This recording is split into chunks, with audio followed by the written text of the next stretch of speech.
Ok, alors ce qui m'a orientée vers la boxe, c'est tout simplement que depuis toute petite, j'ai toujours été attirée par les sports de combat. J'étais inspirée par les dessins animés tels que Dragon Ball, un peu garçon manqué. Et puis à mes 18 ans, influencée aussi par des films, je cherchais un sport. Et un ami à moi me montre une vidéo de Badr Hari. Donc je me dis ok, moi j'ai envie de faire un sport de combat. Je vois cette vidéo et je me dis je vais faire la même chose que lui et directement je me suis inscrite et j'ai commencé les compétitions. En tant que boxeuse professionnelle, j'ai un train de vie qui est différent de peut-être une femme classique. Donc c'est beaucoup de sacrifices, une bonne hygiène de vie, beaucoup d'entraînement. Je dois aussi beaucoup dormir. Moi, les 8 heures, c'est pas assez. Et voilà, moins de sorties, plus d'entraînement. Il faut aussi les moments où le corps doit récupérer. Et donc voilà, c'est ça mes sacrifices de boxeuse, mon train de vie. Entraînement, maison, dodo et travail parce que je ne vis pas de la boxe. Je dirais que c'est déjà tous les bienfaits qu'apporte le sport en général, l'entraînement, tout ce que ça peut faire au niveau mental comme au niveau physique, mais aussi il y a quelque chose dans les victoires qui est addictif. En fait, quand on fait un combat, qu'on gagne, on n'a qu'une seule envie, c'est reboxer, gagner. En fait, je sais pas, c'est le fait d'être mise en avant, le côté où on se lance des challenges, on les réussit, et puis c'est un cercle vicieux parce que voilà, on en vit encore. En Belgique, malheureusement, on ne vit pas de la boxe thaïlandaise. Voilà, tous les boxeurs, même professionnels, ont un travail à côté. La boxe, c'est notre passion, mais notre métier qui nous ramène de l'argent, c'est autre chose. Donc, on étudie à côté, on travaille chaque jour, on travaille à temps plein et on s'entraîne aussi, on va dire, à temps plein. Le salaire d'une boxeuse, c'est pas grand-chose. Déjà, les femmes sont payées moins. Et voilà, moi, c'était vraiment un plus. Il faut savoir que tout au début de ma carrière, je n'étais pas payée.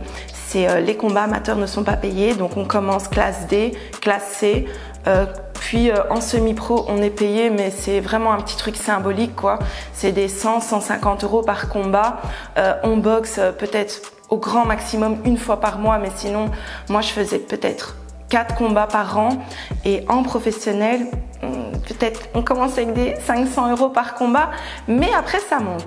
Et ça monte assez vite, mais quand même ça ne nous permet pas de vivre.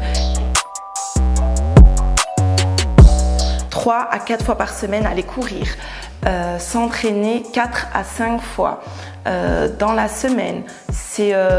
J'essaye de faire quelques séances de crossfit et sinon voilà, j'ai des jours où tout est superposé pardon. Donc j'ai entraînement le matin, entraînement le soir, j'ai ma sieste mais en même temps j'ai mon travail. Donc en fait c'est compliqué. Je sais pas dire plus ou moins combien d'heures, mais entre 3 et 5 entraînements de 2 heures. La qualité première qu'il faudrait avoir pour aller en professionnel, pour avoir aussi un titre, c'est la détermination. Avant le combat, il y a une pression énorme. Il y a des entraînements où on va être au top et il y a des entraînements où on va être nul. Et si on perd confiance en soi ou si on perd de vue son objectif, ça n'ira pas. Alors moi, je suis une véritable touche-à-tout. Donc, j'ai commencé déjà par faire de la photo à côté. On m'a toujours dit que j'avais pas le physique d'une boxeuse. Il paraît, pourtant mon nez est cassé et moi, quand je me vois dans une glace, je suis une boxeuse. Mais enfin, soit, j'ai fait de la photo. J'ai joué dans un film, donc ça m'a ouvert des portes. J'ai fait un tuto sport dans une application qui s'appelle FizzUp, qui est très connue en France. C'est un tuto genre motivation sport, inspiration boxe. On peut aussi donner cours. J'ai donné cours pendant 7 ans aux femmes et d'ailleurs j'ai monté ma propre équipe féminine. Donc j'ai permis à des jeunes filles de faire des combats. Puis j'ai arrêté parce que entre être entraîneuse et boxeuse, j'ai dû faire un choix. Et qu'est-ce qu'on peut faire? Aujourd'hui, avec les réseaux sociaux, on peut faire 1 million de choses. On peut être influenceur et voilà, avoir plein de partenaires, de collaborations, etc. Moi, le conseil que je donnerais aux jeunes, c'est de vraiment faire ce qu'ils aiment. Il faut savoir que moi, de base, je n'étais pas du tout sportive.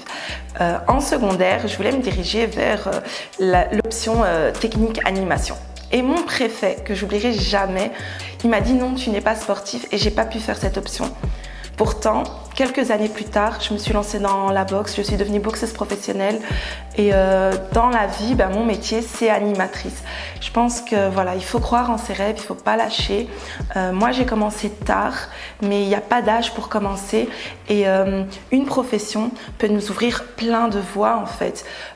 Donc voilà, il y a moyen d'évoluer, lancez-vous et n'attendez pas.